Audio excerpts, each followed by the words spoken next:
গাজার দক্ষিণাঞ্চলে ত্রাণ বিতরণ এলাকায় আবারও গুলি ছুড়েছে ইসরায়েলি বাহিনী। এতে ৩১ ফিলিস্তিনি নিহত হয়েছে, আহত হয়েছে অন্তত ১২০ জন। এদিকে গাজাকে পৃথিবীর সবচেয়ে ক্ষুধার্ত স্থান হিসেবে উল্লেখ করেছে জাতিসংঘ। অন্যদিকে গাজায় স্থায়ী যুদ্ধবিরতি চায় হামাস।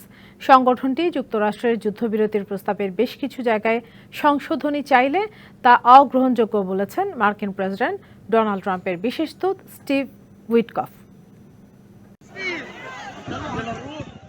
অবরুদ্ধ গাজার দক্ষিণাঞ্চলের রাফা সীমান্তে ক্ষুধার্ত গাজাবাসীর মধ্যে ত্রাণ বিতরণ করছে ইসরায়েল ও যুক্তরাষ্ট্র সমর্থিত সংস্থা গাজা হিউম্যানিটেরিয়ান ফাউন্ডেশন। দীর্ঘ অপেক্ষার পর একটু খাবারের আশায় ত্রাণ বিতরণ এলাকায় জড়ো হয় ক্ষুধার্ত হাজারো ফিলিস্তিনি।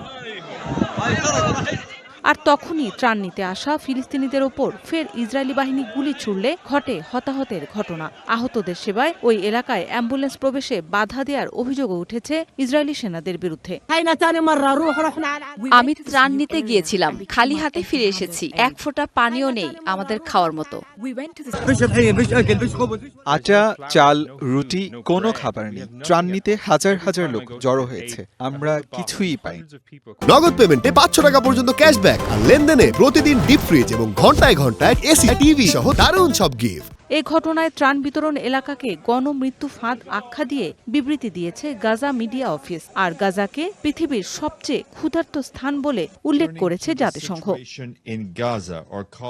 এদিকে গাজায় স্থায়ী যুদ্ধবিরতি চেয়েছে হামাস। এক বিবৃতিতে সংগঠনটি জানায়, ফিলিস্তিনি বন্দীদের বিনিময়ে জীবিত ১০ ইসরায়েলি জিম্মিকে মুক্তি ও মৃত ১৮ জনের মরদেহ ফেরত দিতে প্রস্তুত তারা। পাশাপাশি যুদ্ধবিরতি প্রস্তাবের কিছু জায়গায় সংশোধন চাইলে তা অগ্রহণযোগ্য বলে জানান মার্কিন প্রেসিডেন্ট ডোনাল্ড ট্রাম্পের বিশেষ দূত স্টিভ উইটকফ।